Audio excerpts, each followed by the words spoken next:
John, there's a lot of people. There's been a spike during the Corona shutdown on will preparation. People buying wills. Yeah. And I'm trying to figure out in my head if it's because they had time on their hands or they were scared. Yes. Yeah.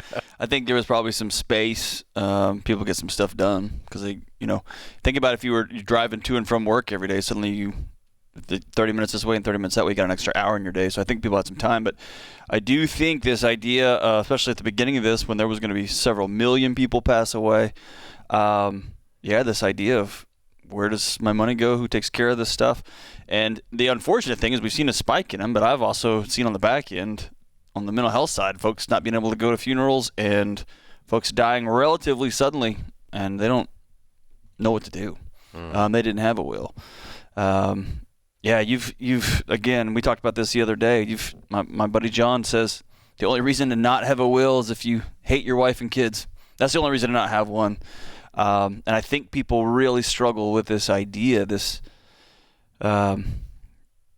spoiler alert, none of us get out of this alive, right? And I think it's so hard for people to look in the mirror and say, one day I'm not going to be here. Yeah.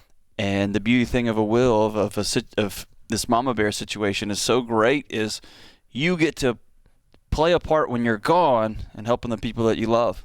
It's something you can do right now. But, man, that's a hard psychological leap for so many people. Well, some people get so twisted up. I've actually heard people say, and it's always humorous to me, but I don't want to do a will. I might die. They actually say that. 100% chance you're going to die. Let me help you with this. We did research. You're going to die. That is some of the only bipartisan research we can listen to these days. You're going to die. As if doing the will hastens your death. No, that's it. But it's almost like. But what that is they're having to face their own mortality. I mean, they're really. Yeah, and it's hard. You have to wrap your head around somebody else possibly taking care of your kids, and somebody else dating your spouse, and somebody else living in your home. I mean, there's all kinds of existential things that are real and heavy.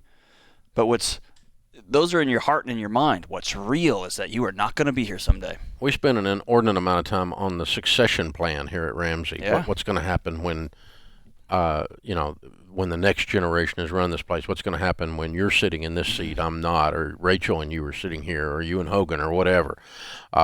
Name the Ramsey personality that's sitting here, right?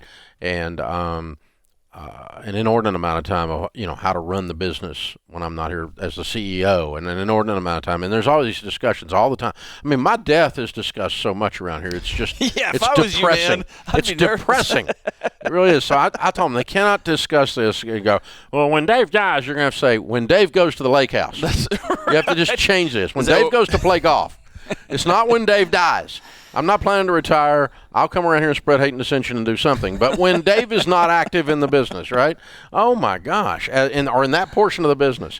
But it's always when Dave dies. I've been dying for like 15 years now working on this crap. So, and all we're asking you to do is to spend 1 or 2 hours to get this done. Right, spend 15 minutes. You don't have to do 15 years of dying. I've been dying for 15 years. I've gotten used to it now. So, yeah. I like that you call heaven the lake house. That's good. That's good. Well, call it lake house heaven. Hell is the golf course for me, but I can get behind heaven being a lake house.